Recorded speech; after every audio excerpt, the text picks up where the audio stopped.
Okay, what we got today is the Motorola XTS 5000 and the Motorola 2500. Both are digital capable radios. And to show you this, let me turn these bad boys on. Well, 5000 is dead. And that's usually how it goes. But, and they both have 8 meg vocons in them, which is, I think, the highest vocoder board of XTS series has. I may be wrong, don't take me on that.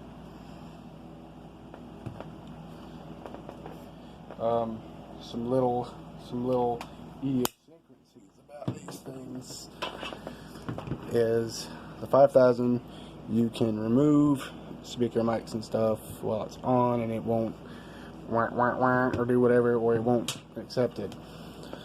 But with these, the 2500s, they will scramble themselves. You have to turn them on, connect it, turn them back on. That's one caveat between these two. The other caveat between these two, in my opinion, the XTS 5000 sounds better than the 2500. But again, just as a size comparison, I'll show you this. And height-wise, the 2500 is way smaller, way lighter. They can do the exact same things. And what you need to be careful with when buying these radios here is CPS. A certain version of CPS is locked to 12.5 kilohertz narrowband. Which means you can only do narrowband programming in these things. Be careful of your CPS. Astro 25 CPS portable, or Astro 25 portable, covers 2500s, 5000s, 1500s, etc., etc. But I will say this: these are some of the most durable and rugged radios you will ever buy, and these are in VHF. I highly suggest you get the widebands. They help you receive a lot better. Which radio sensitivity is on par, is bar none of these. These are the best radios you can get. They're super sensitive. I mean, they're great. Shell out the money, and if you can find the CPS that allows you to do 25 wide, 25 KHZ wide, oh man, you'll love these things. Great radios, can't kill them. Make sure you get some that's in decent condition. Make sure they haven't been flashed with depot, or make sure they haven't went to the depot. Make sure you don't have no cold plug locks, anything like that. And the 2500 would be a Weirus, how the hell you say that, series radio. And the battery latch mechanism on this thing is this. Here. That's latch. I prefer the 5000's latching mechanism. Hit the button, it's a clamshell, comes off, put it back on. It's super hard when you're trying to do this. Boom, click send, you're done. Prefer the 2500's battery latch mechanism over 2500. Just my gripe. And the cool thing about this one is it's got the FPP in it.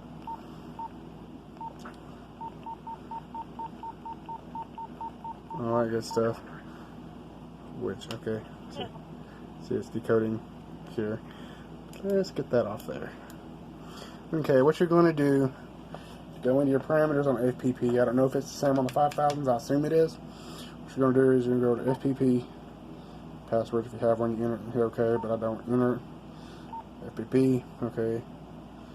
Okay, TX, one for, transmit, receive, PL, transmit PL, receive PL, which I don't use, transmit DPL, receive DPL, transmit NAC, receive NAC, RX top analog, TX top analog, channel bandwidth 25 kHz, that's it. I mean, it's pretty simple to enter things into this. You know, you go in, edit. Okay, let's say I want it to do mixed mode. You know, hit OK, and then just do mixed mode. Edit. I'm gonna go back to analog, because that's all I ever use on that repeater. Pretty simple, pretty straightforward. The FPP on these things, I only have one zone of that, but I mean straightforward. And the sky's the limit on what you can do with these things. It really is great. It's amazing. Super simple.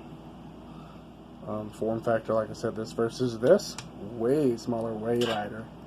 But I'm sure if I got a high capacity battery, it'd be heavier.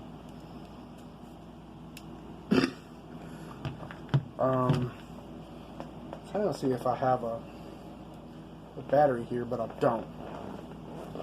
Like I said, my opinion, either or, you will be extremely happy with them. Like I said, just a size comparison, it's about yay bigger. And another thing I like about, you know, I use these a lot when I go storm spotting, and the 2500 gets very slippery when you use it. Hate that. But what I like about the XTS 2500 is that it's got these big knobs compared to these small little nubby knobs here. You can get a better grip on them there. Look at that compared to that. And the belt clips on these does not fit. They're not interchangeable. And they say on the 2500 you have to have this. You have to have this adapter for it. But I just clip them on and it works. But when in doubt, get the adapter. And I suggest with these accessory port covers and these adapters, get them. Get 2 or 3 of them.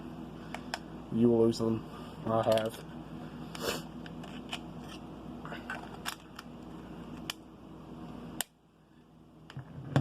And here's the old school dude compared to the yeah, it's just beat up, and it's just a radio I play with, and that is a 3000.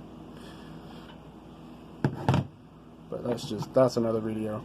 But yeah, the 2500 versus the 5000. Like I said, they're both great quality Motorola radios. Can't go wrong with either of them. Just depends on what you're going to do with them. 5000 probably take more abuse than the 2500, but really, in my opinion, they're the best you can get for like HT for amateur radio stuff. Love them. Wish the 5000 had the FPP option, but it doesn't. Me personally, I like these style of mic, because I think that is a noise canceling mic. You know, you see the little holes there, and there's your part number for that if you want to look it up. And this will fit the 2500 and the 5000. They will work.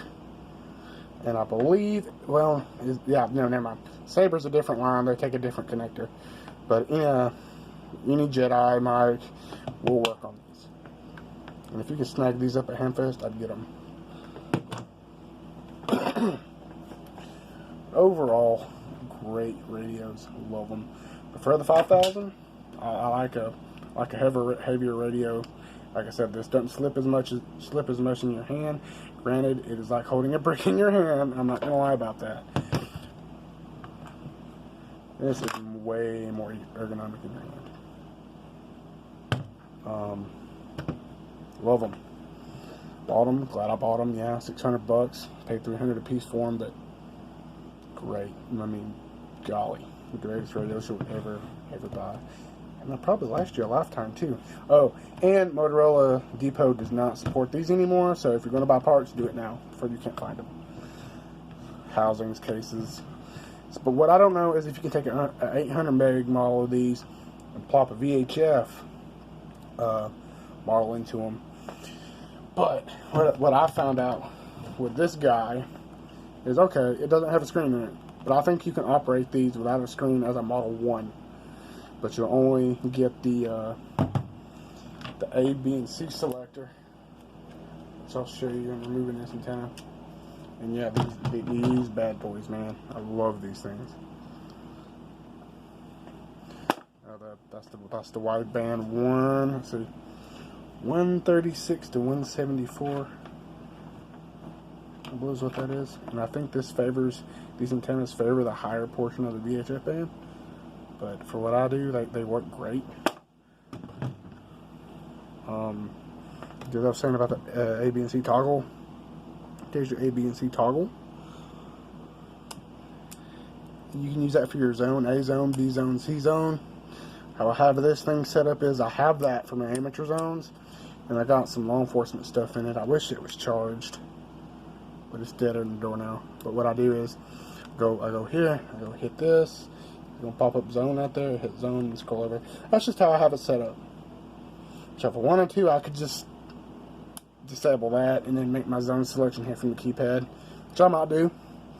And let me tell you what, compared to a Yaesu, a Luxon, or a Baofeng, or anything like that, the programming for the Motorola stuff is very, very complicated, at least for these. I don't know about the older stuff, because I've never messed with the older stuff, but these, it's going to take you a while to learn, especially if you don't know nothing about it. Great radio. I mean, I can't praise them enough. These are my babies. But yeah, I just want to make a short video today and talk about these bad boys. I have a CDM 1250 in the car. Haven't got to play with the programming in it. Great radio. My only bitch about that radio is the speaker will hurt your ear.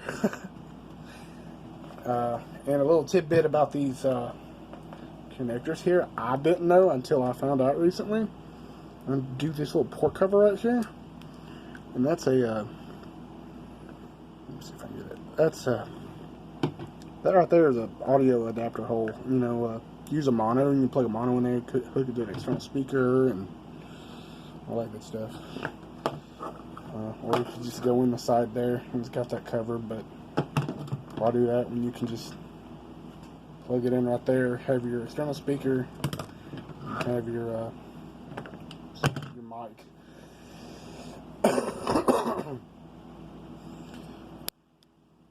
Like I said, great radios. It's just a pain in the butt to learn how to program. But again, some little flash points I'm gonna go over again before I end the video. Is this one's smaller than this one? This one's bigger than this one. Same CPS program, both of them. With the CPS, make sure you get the CPS version that is wideband capable. Make sure you go in and check your programming, your what is it called? Your the version that's programmed this last, because some, maybe if it's been hit with that newer version of the software, it will not do wideband, and a lot of these have been hit with the narrowband compliancy, and that makes it really hard to do anything with a wideband. Make sure make sure that the version of CPS you got will work with it.